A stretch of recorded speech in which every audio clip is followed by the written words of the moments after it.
The world is going through an unprecedented environmental emergency which poses an existential threat to these and future generations.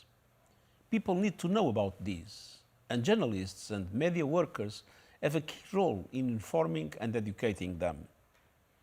Local, national and global media outlets can highlight stories about the climate crisis, biodiversity loss and environmental injustice.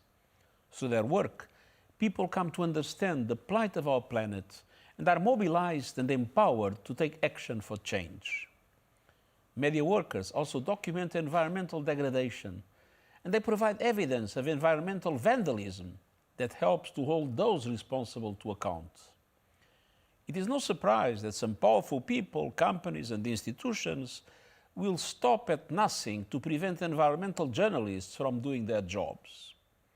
Media freedom is under siege, and environmental journalism is an increasingly dangerous profession. Dozens of journalists covering illegal mining, logging, poaching and other environmental issues have been killed in recent decades. In the vast majority of cases, no one has been held to account.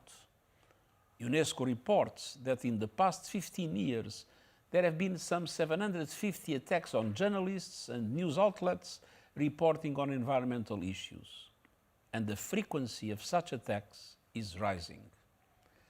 Legal processes are also misused to censor, silence, detain and harass environmental reporters, while a new era of climate disinformation focuses on undermining proven solutions, including renewable energy.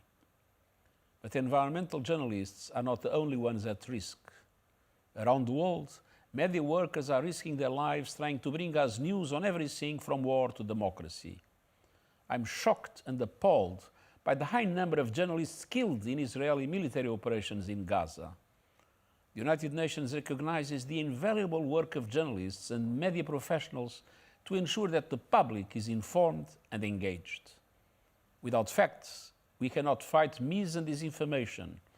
Without accountability, we will not have strong policies in place. Without press freedom, we won't have any freedom. A free press is not a choice, but a necessity. Our World Press Freedom Day is very important. And so I call on governments, the private sector and civil society to join us in reaffirming our commitment to safeguarding press freedom and the rights of journalists and media professionals around the world.